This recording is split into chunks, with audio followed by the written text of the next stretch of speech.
última presentación de la exposición de invitadas del Museo del Prado. Fueron expuestas 133 obras, de las cuales nosotros estudiamos solamente 47, guiado por el propio museo. En esta ocasión veremos las últimas 3 salas o secciones, las viejas maestras y las verdaderas pintoras en la sección 15, señoras antes que pintoras, sección 16, y anfitrionas de sí mismas en la sección 17.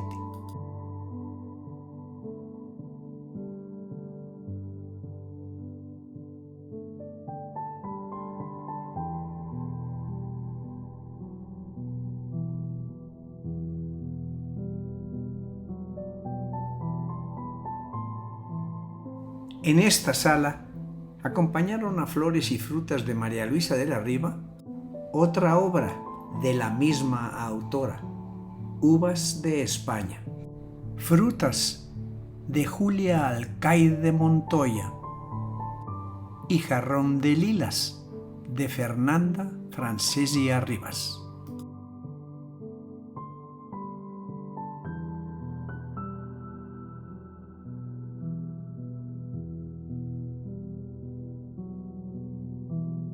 De la Riva firmó esta obra en París, ciudad en la que se había establecido y donde obtendría múltiples reconocimientos por sus bodegones, que presentó en las exposiciones universales de 1889 y 1900. Esta obra recibió la segunda medalla en la Exposición Universal de París de 1900. Sus cuadros, muy cotizados, gozaron de gran éxito entre los coleccionistas, que valoraron la calidad plástica de sus flores y frutas, muchas de ellas procedentes de su país de origen, como estos racimos de uvas españolas de distintas variedades.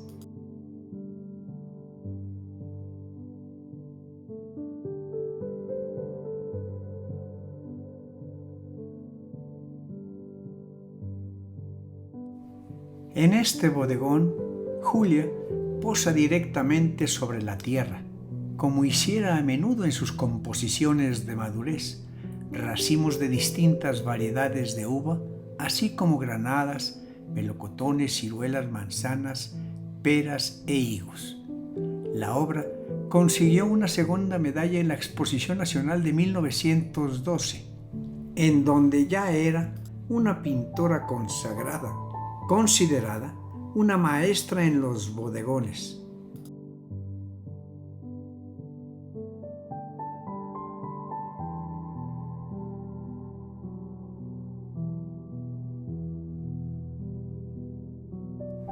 Hija y discípula del pintor alcantino Plácido Francés, Fernanda participó en varias exposiciones públicas desde 1881, a menudo con éxito.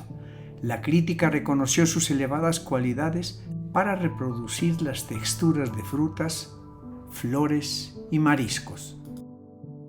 En la Exposición Nacional de 1890 recibió una tercera medalla por este jarrón de lilas, que firmó orgullosa en el billete abierto sobre la mesa. 7 años más tarde ganó una segunda medalla por ostras y pájaros.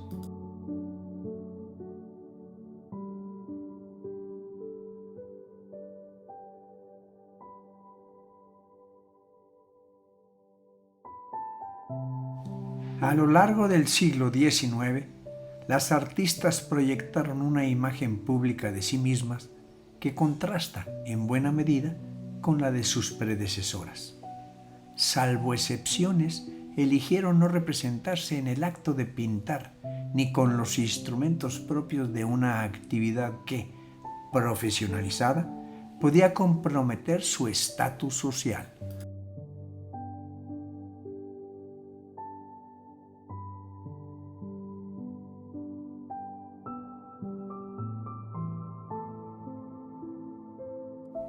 Las pintoras Henriette Brown y Madame Anselma respectivamente autora y retratada, procedían de un entorno social privilegiado.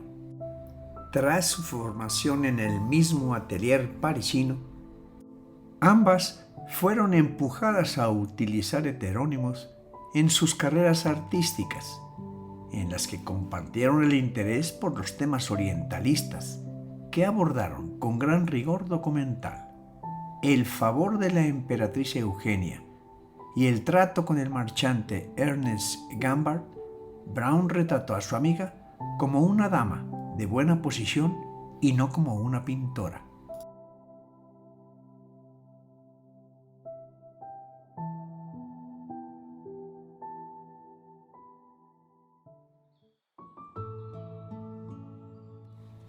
María de la Paz, Juana Amelia Adalberta Francisca de Paula, Juana Bautista Isabel Francisca de Asís de Borbón y Borbón, más conocida como Paz de Borbón. Fue una infanta de España por nacimiento y princesa de Baviera por su matrimonio con su primo el príncipe Luis Fernando de Baviera. Era hija de la reina Isabel II de España y hermana del rey Alfonso XII.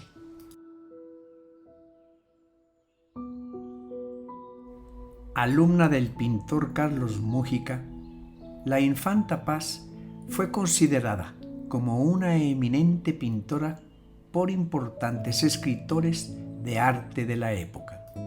En Madrid participó activamente en exposiciones y rifas benéficas de arte.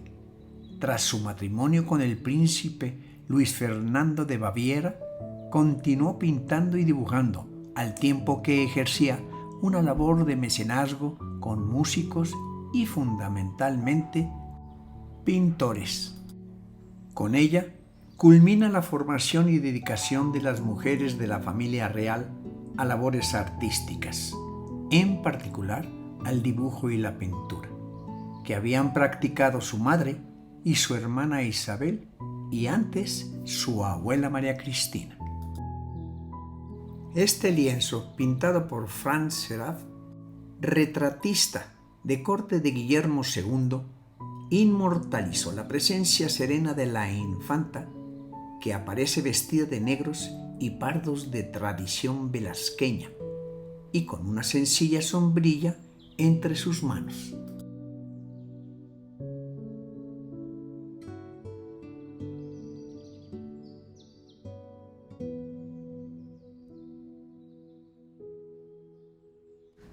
Victoria Carolina Coronado recibió una educación liberal basada en el estudio de idiomas, música y canto.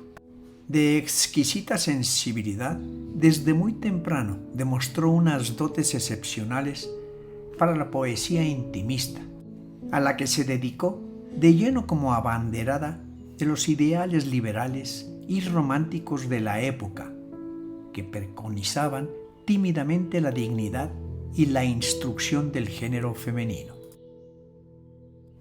Federico de Madrazo retrató a la escritora extremeña vestida de luto por el reciente fallecimiento de su primogénito. Por entonces, Carolina Coronado era ya una poetisa consagrada que había defendido en sus versos la dignidad femenina. Reivindicó asimismo la autonomía de las mujeres en sus novelas Paquita, Adoración o La Sigea, mientras buscó el reconocimiento de las poetisas contemporáneas en diversos artículos de prensa.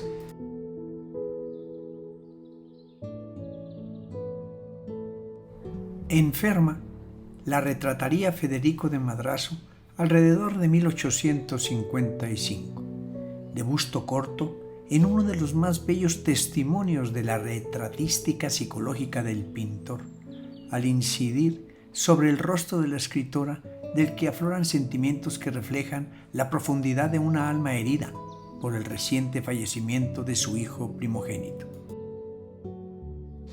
De perfil y vuelto el rostro hacia el espectador, Destaca con entonada iluminación su ensoñadora y a la vez decidida mirada, que aúna a un rictus de melancolía en la contenida sonrisa que evocan sus labios. Enlutada, cubre parcialmente su cabeza con una mantilla de encaje que deja ver las ondas de su cabello adornado con una trenza natural, subrayando con un punto de luz la transparencia del encaje blanco y la intensidad del terciopelo negro que ribetea su camisa interior.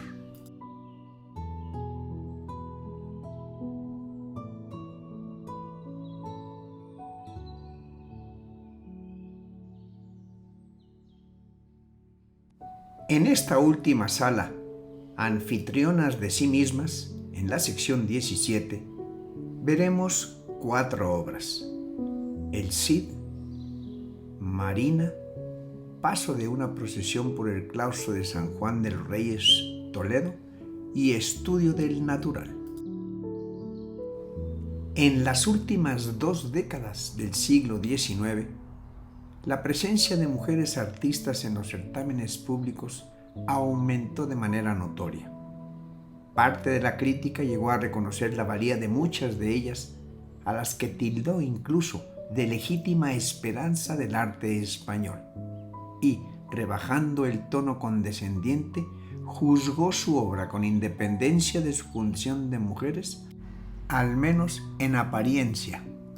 Ya en el siglo XX se sucedieron distintas iniciativas para enmendar la escasa consideración de las artistas, como la celebración en 1903 de la primera exposición de pintura feminista en el Salón Amaré de Madrid, aunque ninguna lo consiguió plenamente.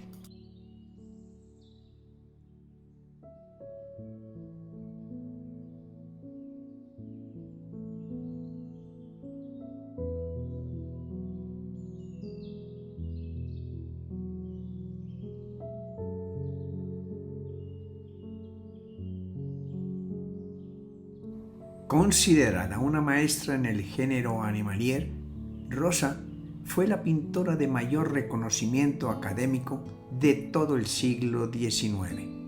Gozó en vida de una atención de la crítica de la que solo disfrutaron los más reputados pintores y escultores de su tiempo. Según Anna Klumpke, una de las 2 mujeres con las que compartió su vida y su intimidad, Rosa comenzó a pintar felinos durante la Guerra Franco-Prusiana, utilizando como modelos primero los del Zoológico de París y más tarde una pareja de leones del Atlas que tenía en su finca campestre. En esta imagen, planteada como un retrato al borde de lo humano, la pintora transmitió el carácter noble e insumiso del animal salvaje. La artista propuso aquí una contemplación directa del rostro del animal en su esplendor, capturando de modo particular su rostro. Una paleta brillante hasta lo vitriólico, pero fiel a la naturaleza, y las montañas del Atlas levemente insinuadas al fondo. Refuerzan su carácter original.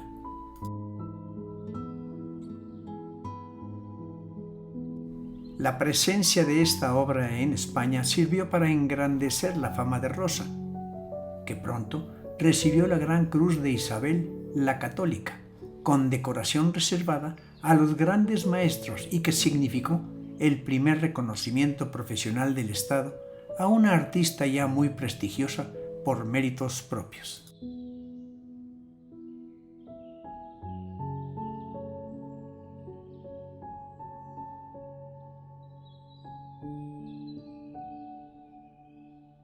Marina merecidamente recibió la tercera medalla en la Exposición Nacional de 1912.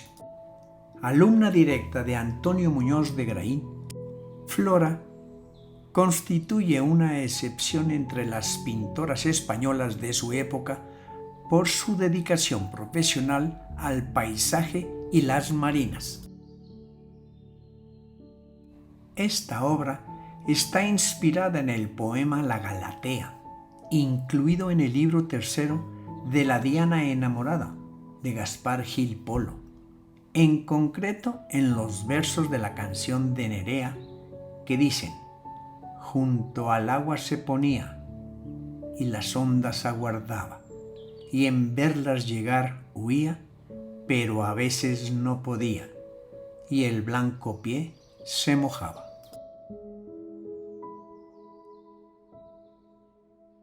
La pintora empleó referencias de la cultura clásica para ofrecer una interpretación ensoñada de la escena, encajada en una marina ambiciosa y de arbitraria sensorialidad simbolista.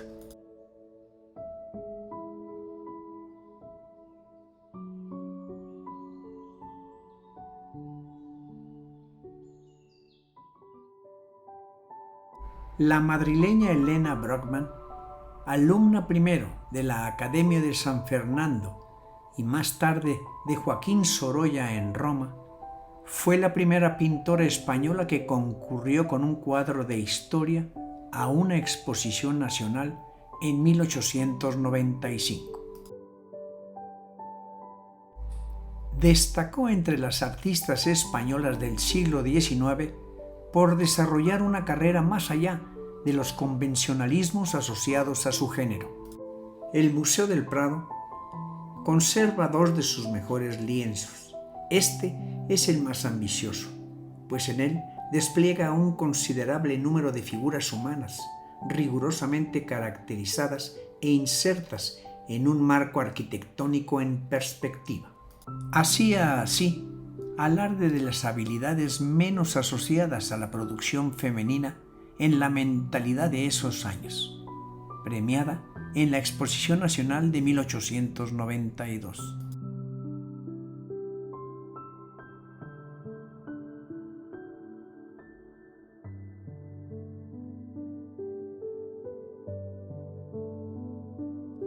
La pintora Concepción de Figuera, de la que se conoce escasa obra, asumió como propio el acrónimo que su tío, el político moderado y consumado poeta suicida Luis Martínez Huertero, usó como seudónimo. Su estudio del natural fue anunciado en la prensa como el inicio de la prometedora carrera de su joven autor, al que se alabó por los conocimientos que revelaba de la escuela española del siglo de oro. Lejos de aludir en ella a Velázquez o Murillo, la artista remite, casi irónicamente, a una imagen de aire teatral, quizá de ahí su título, en la que una mujer contempla a través de un cortinaje una escena que no comparte con el espectador, pero de cuyo carácter queda constancia en el franco gesto de su rostro. Una mujer con los ojos bien abiertos y los labios cerrados espía y escucha lo que pasa del otro lado de la cortina gruesa del telón. Está vestida de gala, tiene un vestido turquesa impecable, con detalles dorados y volados, y la expresión de su rostro es, más que de sorpresa, de confirmación, como si acabara de enterarse de algo que ya sabía o de un secreto que intuía, o tal vez de un rumor que circulaba. Ahora lo sabe. Esta pintura recibió un certificado de honor en la Exposición Nacional de 1887.